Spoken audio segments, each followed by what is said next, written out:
Teams win. It's what makes this game great. Teams win. Don't write the end of the story yet. Don't write the end of the story yet. Story's just starting, man. It's not the end of the story yet. Everybody gonna write the end of the story, but I'm telling you, the story's not over yet. I'd say go ahead and write the end of the story. We'll change the ending, right? Lock in your narrative. Write us off. Assume we're going to stink. Please, Chargers, Titans, Raiders, Falcons. I think we're not going to be any good. It plays right into their hands. It does, yeah. And now, Vegas has already written the story in a different way, Chris. From Caesars, the NFL's official gaming partner, odds to win the Super Bowl went from 15-1 to 40-1 for the Indianapolis Colts. Not a surprise. Not a surprise. 2019 win total over-under went from 10 all the way down to 7, from plus 210 to plus 325 to win the AFC South, meaning if you wager 100, you now win 325 versus 210 if they win the AFC South. And week 1, it went from when they faced the Chargers in LA, they are now 7-point underdogs. They were 3-point underdogs previously. So, yeah, we've seen the needle move, and it's going to stay in that direction until they prove they can win with Jacoby Brissett. Yeah, exactly right. Jacoby Brissett's going to have to prove himself. The team's going to have to prove that they can win without Andrew Luck, which I think they can do.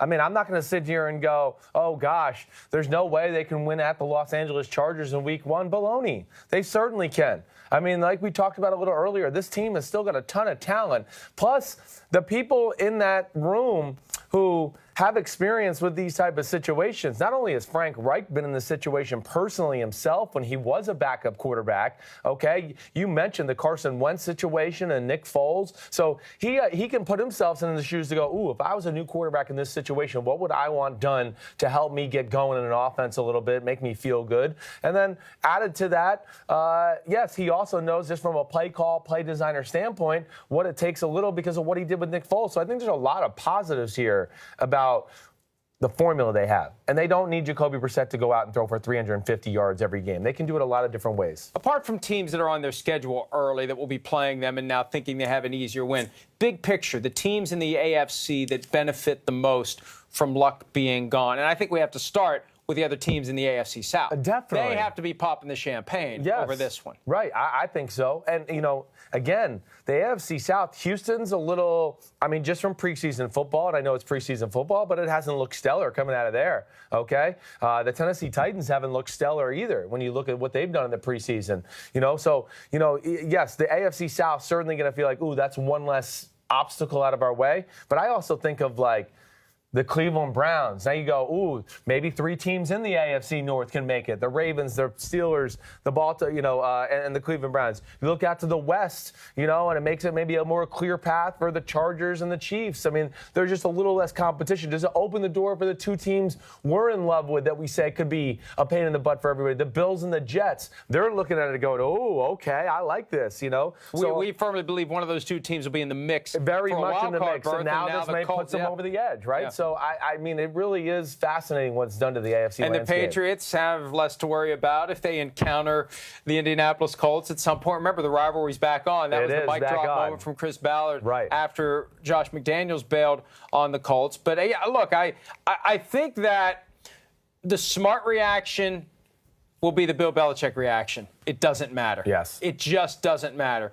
We still have to play the Colts when we have to play the Colts. Whichever opponent, you can't look less of the Colts and think less of the Colts with Andrew Luck gone, or they will beat you. Yeah. They're capable of beating you if you take them lightly. And team. It's team like Chris Ballard said. And a team is what makes an organization go. I know we all want to go quarterback, but I know I lived it with my father and the New York Giants. He got hurt, and they were, 12-2, and they went on to win the Super Bowl. Oh, sorry, Dad, you're not the greatest thing since sliced bread. Same thing with Carson Wentz. Oh, sorry, you're not the greatest thing since sliced bread. It's about the team. Even with New England up there, Brady's, like you said, the greatest of all time. They're 14-6 without him. I mean, so, you know why? Because the team and the coaching staff around him is really good, too. And I will not be surprised with all the players that Chris Ballard has put forth on this team, along with the coaching on the defense and offensive side of the ball, to where there's plenty to go around. And it's not going to just have to be Jacoby Brissett. They'll expand the screen game. They'll expand the running game a little bit to take pressure off of him early. And I think the they're fully capable of doing that. I don't know that the fans feel the same way. You know, Right. we haven't really talked about this in detail. There was a lot of hand-wringing and finger-wagging at Colts fans who booed on Saturday night as Andrew Luck was leaving the field. And yeah, it's a bad look. It's bad form, right?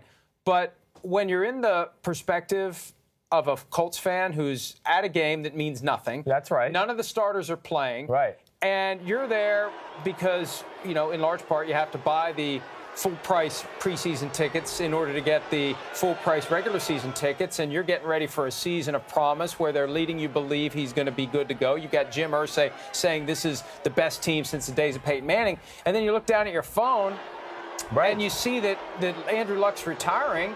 You're dismayed. And look, the range of options available to a fan in the stands at a game, it's cheer or boo. Right. I know in Europe they whistle, Yeah. but it's cheer or boo. So, I mean, what do you do? I mean, I you get feel it. like you I had know. the entire season pulled Right. out from under you, and it's not like you're getting a refund on all those tickets you bought that you may not have bought if someone had bothered to tell you that Andrew Luck wasn't going to play. No, I hear you. And again, it's NFL. I mean, it's NFL football. It's professional sports in America right now. Yes, I think, you know, as cooler heads will prevail, and maybe some of those people that booed him in the stadium, it's not necessarily like booing him. I think they appreciate they're booing the situation. They're booing the situation. Exactly right. That's where I kind of looked at it too. It's messed up that it got announced or leaked before the game was ended, and that's another subject we should get into at some point, to where that came from, Who done it? maybe that benefited. Yes, I mean, there's a lot to that story there, but I'm with you, Mike. I think it's more of like, damn, I thought we were going to win the Super Bowl this year, or at least be in Super Bowl contention. You know, like, boo, now we're screwed. So I don't think it was necessarily personal, but certainly not a great look for the Colts and their fans sending them out that way. Yeah, for plenty of stories like this, there's speculation as to who leaked it, but this one definitely. I mean, this was all going to be announced to the world at 3 p.m. Eastern on Sunday. And the goal was to keep it under the wraps until then. And somebody decided we're going to let this out during a home game. Right. I mean, yeah, we'll get into that later in the program. I got some thoughts on that. There's some things I've heard about that, which makes some sense. But definitely Andrew Luck's hand got forced and he got put in a tough situation where the fans were assembled, looked at their phones and found out. I mean, I'd be wondering why is he even here? If you're retiring, why are you even here? Go home. I know. Leave. Well, it's like one of those things where it looks like they wanted to go, let's let the game play out and not be a distraction. And then maybe, just from the outside looking in, at some point did somebody in the organization say, you know what? I don't want this to drag on. Let's just get it done right now. I don't know if that happened, or it's just the fact that too many people throughout league circles had known the rumor and what was going on. And maybe, like we've said, this was percolating certainly before Monday of this past week. Again, franchise quarterbacks who are on $100 million contracts, they don't walk into the office on Monday and go, you know, I've been thinking, my ankle's sore, and I think I'm retiring. No, this was something that is obviously in his brain. And I think Colts and some of their comments, especially like we talked about with Jim Irsay, kind of let it slip between the cracks there, that this has been something going on, and that this is something Andrew Luck's been thinking about. Don't make a decision until the last possible moment. Which is the last possible moment is after the third preseason game, because that's when the preparations commence in earnest for week one. Yep. So we need to know who our quarterback is after the third preseason game. When you look back at Frank Reich's quote from a few weeks ago where he says, we got to know after the third preseason game, when you read that now, knowing what we know now, it's like, wait a minute. Because at the time, it's like, well, this is weird because Andrew Luck's not practicing. He's not going to play in the preseason. And they have to know after the third preseason game who their starter is. He's not playing in the preseason, so why would it be him? Yeah. With the benefit now of knowing what we know, I think that whether it was March, whether it was April, May, June, whatever, they knew about it, and at some point they had the conversation, when do we have to make a final decision? Right. We have to make a final decision by the third preseason game. We have to know by then, because after that, the ship sails, and you're either on it or you're not. So, I just wonder, and I'm throwing stuff out there again. You know, I just wonder, okay, he was dealing with a calf injury, okay, and maybe this was all going on in his brain already, and he'd already kind of let the cat out of the bag of the organization. Then does the ankle injury happen, and that's finally where he goes, okay, I'm pushed over the top here. You know, but I thought it was the same injury. I know. Is it the same injury? I don't know. These are things that I hope will get flushed out here over the next few weeks. Did it cross your mind at all? Yes. We got to take a break, but did it cross your mind at all that maybe he wasn't injured the entire time? 100%. First thing that crossed my mind is said, That's just cover. This has for all his been like sort it out. Let's just sort it out and see how you feel as time goes on. We don't need you out there on the football field. Take a break. Get away from the game a little. We want you to run the building, but you don't have to go through the grind on a day-to-day basis. See how that makes you feel. Yeah, that's to me what it looks like. We get Jacoby Brissett ready. That and it was 2 injuries where you can't really tell if you're the calf muscle, he's walking around fine. Calf muscles, they're you got to watch out for them. It's when you move and do something, So there were 2 injuries that you can't really like quantify just looking at and say, oh, he's hurt. We're not saying no, that I he's know, not but hurt. it seems that way. But I think it was a reasonable reaction. Yes. While we process all this, was that really an injury or was it an effort to give him maximum time to make his final decision? Hi, I'm Mike Tirico, and thanks for watching.